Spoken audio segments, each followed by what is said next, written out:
ಬಾಳಿ ಬದುಕಬೇಕಿದ್ದ ವೈದ್ಯೆ ದುರಂತ ಸಾವು. ಯುಗಾದಿ ಹಬ್ಬದ ದಿನವೇ ಸಾವನ್ನಪ್ಪಿದ ಪಶುವೈದ್ಯೆ. ರಾತ್ರಿ ವೇಳೆ ಚಿಕಿತ್ಸೆಗೆಂದು ಹೋದವಳು ಮಸಣಕ್ಕೆ.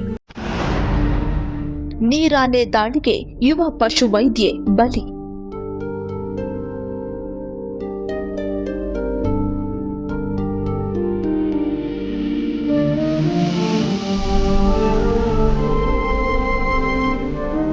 ಆಕೆಯದು ಬಾಳಿ ಬದುಕಬೇಕಾದ ವಯಸ್ಸು. ಇತ್ತೀಚೆಗಷ್ಟೇ ಪದವಿ ಮುಗಿಸಿದ್ದ ಆಕೆ ಭವಿಷ್ಯದ ದಿನಗಳಿಗೆ ಪೂರಕವಾದ ತರಬೇತಿಯನ್ನ ಪಡೆಯುತ್ತಿದ್ಲು. ಮೂಕ ಪ್ರಾಣಿಗಳ ಸೇವೆಯ ಕನಸು ಕಂಡಿದ್ದ ಆಕೆಯ ಬದುಕು ಪ್ರಾಣಿಯ ದಾಳಿಯಲ್ಲಿ ಕೊನೆಗೊಂಡಿದೆ. ಕತ್ತಲ ಪರಿಸರದಲ್ಲಿ ನಡೆದ ಈ ಘಟನೆ ಹಲವು ಅನುಮಾನಗಳಿಗೆ ಎಡೆ ಮಾಡಿಕೊಟ್ಟಿದೆ. ಚಿತ್ರದಲ್ಲಿ ಕಾಣುತ್ತಿರುವ ಈಕೆ ಡಾಕ್ಟರ್ ಸಮೀಕ್ಷಾ ರೆಡ್ಡಿ. 23 ವರ್ಷದ ಬೆಂಗಳೂರು ಮೂಲದ ಈ ಯುವ ವೈದ್ಯೆ ಇತ್ತೀಚೆಗಷ್ಟೇ ಶಿವಮೊಗ್ಗದ ತಾವರೆಕೊಪ್ಪದಲ್ಲಿರುವ ಹುಲಿಸಿಂಹಧಾಮದಲ್ಲಿ ತರಬೇತಿಗೆ ಆಯ್ಕೆಯಾಗಿದ್ಲು. ಕಳೆದ ತಿಂಗಳಷ್ಟೇ ಕರ್ತವ್ಯಕ್ಕೆ ಹಾಜರಾಗಿದ್ದ ಡಾಕ್ಟರ್ ಸಮೀಕ್ಷಾ ರೆಡ್ಡಿ ನಿನ್ನೆ ರಾತ್ರಿ ಸಫಾರಿಯಲ್ಲಿದ್ದ ಹೆಣ್ಣು ನೀರಾನೆಯ ದಾಳಿಗೆ ಬಲಿಯಾಗಿದ್ದಾಳೆ. ಪಕ್ಷಿಯೊಂದರ ಚಿಕಿತ್ಸೆಗೆ ತೆರಳಿದ್ದ ಸಮೀಕ್ಷಾ ರೆಡ್ಡಿ ನೀರಾನೆಯಿದ್ದ ಆವರಣವನ್ನ ಪ್ರವೇಶಿಸಿದಾಗ ಈ ಘಟನೆ ನಡೆದಿದ್ದು, ತೀವ್ರವಾಗಿ ಗಾಯಗೊಂಡಿದ್ದ ಆಕೆ ಇಂದು ಬೆಳಗ್ಗೆ ಮೃತಪಟ್ಟಿದ್ದಾಳೆ.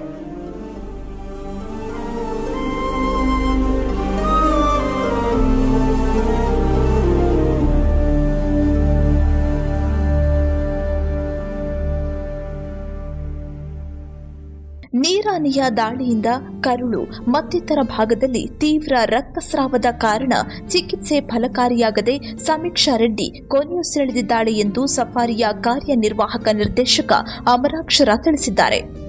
ನಿನ್ನೆ ರಾತ್ರಿ ಅರೌಂಡ್ 11:45ಗೆ ಡಾಕ್ಟರ್ ಸಮೀಕ್ಷಾ ರೆಡ್ಡಿ ಅವರು ನಮ್ಮ ಝೂಲ್ ವೆಟನರಿ ಆಫೀಸರ್ ಟ್ರೈನಿಂಗ್ ತಗೊಳ್ತಾ ಇದ್ರು.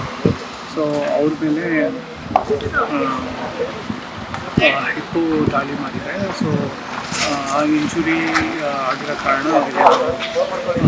ತಕ್ಷಣವೇ ಮ್ಯಾಕ್ಸ್ ಸೂಪರ್ ಸ್ಪೆಷಾಲಿಟಿ ಹಾಸ್ಪಿಟಲ್ ಶಿವಮೊಗ್ಗಕ್ಕೆ ಶಿಫ್ಟ್ ಮಾಡ್ತೀವಿ. ಸೊ ಅದು ಸರ್ಜರಿ ನಡೀತು. ಸರ್ಜರಿ ಫಲಕಾರಿ ಆಗಲಿಲ್ಲ. ಸೊ ಬೆಳಗಿನ ಜಾವ ಸುಮಾರು 6:30ಗೆ ಅವರು ತೀರ್ಕೊಂಡಿರ್ತಾರೆ.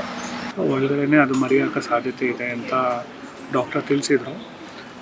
ಸೊ 4 ದಿನದಿಂದ ಒಂದೇ ಕಡೆ ಕೂತಿತ್ತದು. ಜಾಸ್ತಿ ಮೂವ್ಮೆಂಟ್ ಇರಲಿಲ್ಲ. ಮತ್ತು ಡೆಲಿವರಿ ಆಗೋ ಟೈಮಲ್ಲಿ ಅದು ಊಟ ಎಲ್ಲ ಬಿಡುತ್ತೆ.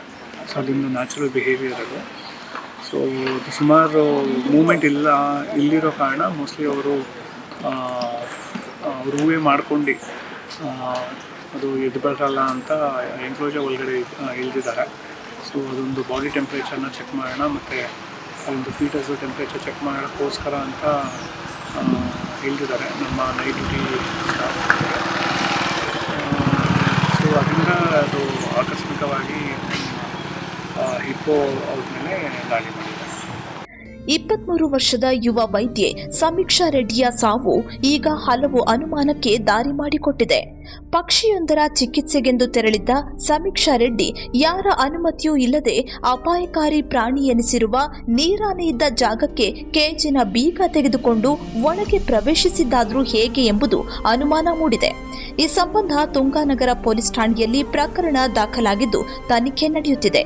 ಇನ್ನು ಮಗಳನ್ನ ನೆನೆದು ಕುಟುಂಬಸ್ಥರು ಕಣ್ಣೀರಿಟ್ಟಿದ್ದಾರೆ.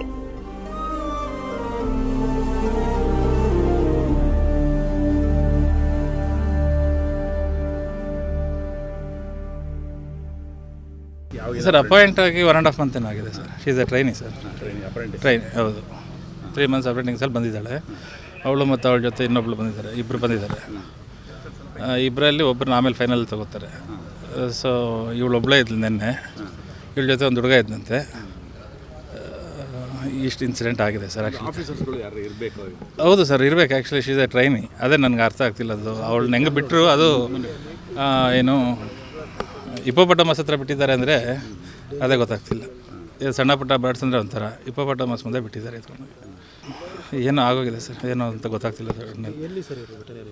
ಒಟ್ಟಾರೆ ಇತ್ತೀಚೆಗಷ್ಟೇ ಪದವಿ ಮುಗಿಸಿ ಭವಿಷ್ಯದ ಸುಂದರ ಬದುಕಿನ ಬಗ್ಗೆ ಕನಸು ಕಾಣುತ್ತಿದ್ದ ಧ್ರುವ ಕುಮಾರ್ ಮತ್ತು ಶೈಲಜಾ ದಂಪತಿಯ ಏಕೈಕ ಪುತ್ರಿ ಸಮೀಕ್ಷಾ ರೆಡ್ಡಿ ಕರ್ತವ್ಯದ ವೇಳೆಯಲ್ಲಿಯೇ ಮೃತಪಟ್ಟಿರೋದು ಹಲವು ಅನುಮಾನಕ್ಕೆ ಎಡೆ ಮಾಡಿಕೊಟ್ಟಿದ್ದು, ಸೂಕ್ತ ತನಿಖೆಯಿಂದಷ್ಟೇ ಸತ್ಯಾಂಶ ಹೊರಬರಬೇಕಿದೆ. Veeresh G Hosur, public next, Shivamogga.